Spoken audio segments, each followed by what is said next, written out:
घरगुती जेवण, शेतातील पार्टीचे जेवण यांची चव तुम्हाला ओम श्री गुरु माऊली मसालाच देणार। सोबतच खपली गव्हापासून बनवलेल्या विविध स्वादातील शेवया तसेच स्पेशल व्हेज व नॉन व्हेज ग्रेव्ही मिळेल।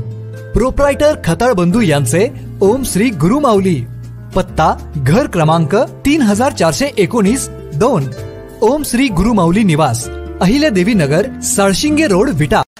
अल्पावधीतच लोकप्रिय झालेल्या विटा आणि परिसरातील लोकप्रिय न्यूज चॅनल क्रांती न्यूज मराठी यांना पहिल्या वर्धापन दिनानिमित्त हार्दिक शुभेच्छा। शुभेच्छुक रुद्र कॉम्प्युटर, सावरकर नगर, सावरकर रोड, विटा। आमच्याकडे नवीन आणि जुने कॉम्प्युटर्स, लॅपटॉप आणि प्रिंटर्स, CCTV इत्यादी प्रकारचे साहित्य योग्य दरात मिळेल। रुद्र कॉम्प्युटरची स्पेशल ऑफर रुपये 7999 पासून नवीन कॉम्प्युटर उपलब्ध। प्रोप्रायटर प्रसाद चोथे, मोबाईल नंबर 8007987111। विनोदामुळे माणूस कठीणतेकडून सहजतेकडे येऊ शकतो, जयवंत आवटे यांचे प्रतिपादन। माणसाच्या आयुष्यात समस्या, व्यथा, वेदना व धावपळ यांनी खूप प्रभाव पडला आहे। यातून बाहेर पडायचे असेल तर हस्त खेळत राहिले पाहिजे। दुःखावर महत्त्वपूर्ण उपाय म्हणजे सकारात्मक राहून आलेल्या समस्येला सामोरे जाणे, संकटातून बाहेर पडण्याचा प्रयत्न करणे व खळखळून हसणं, यामुळे समस्यांची तीव्रता कमी होते। विनोदामुळे जीवनातील समस्यांची प्रखरता कमी होते, असे प्रतिपादन कुंडलचे सुपुत्र महाराष्ट्रातील प्रसिद्ध कथाकथनकार जयवंत आवटे यांनी केले। विटा येथे संपन्न झालेल्या 43व्या ग्रामीण मराठी साहित्य संमेलनात कथाकथन सत्रात ते बोलत होते। प्रमुख पाहुणे प्रा. सिद्धेश्वर सपकाळ होते।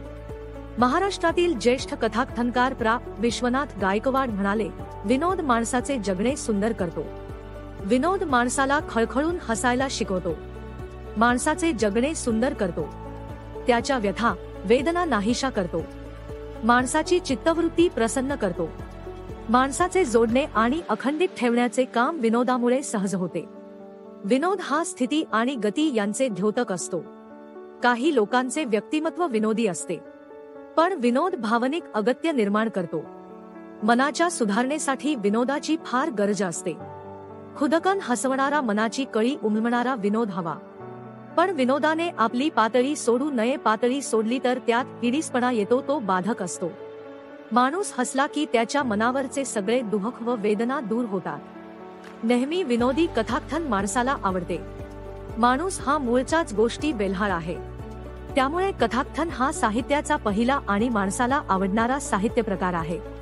विनोदी कथनाने मराठी साहित्य समृद्ध आहे। त्यांनी गोल्या ही कथा सांगितली। जयवंत आवटे यांनी अनेक विनोदी किस्से ऐकवून लोकांना मनमुराद हसवले। त्यांनी गावगाडा ही कथा सांगितली। रघुराज मेटकरी यांनी स्वागत केले, राजू गारोळे यांनी आभार मानले। यावेळी प्रा. रामचंद्र गुरव, चंद्रकांत महाजन, प्रकाश कदम, ॲडव्होकेट सुभाष पाटील, ॲडव्होकेट तानाजी जाधव, प्रा. दीपक रणदिवे आदींसह रसिक मोठ्या संख्येने उपस्थित होते। बातमी संकलन उदय दीक्षित, क्रांती न्यूज, विटा। महत्त्वपूर्ण बातम्या आपल्या घरातील टीव्हीवर पाहू शकता। Channel number 115, Shikalgar cable network, विटा।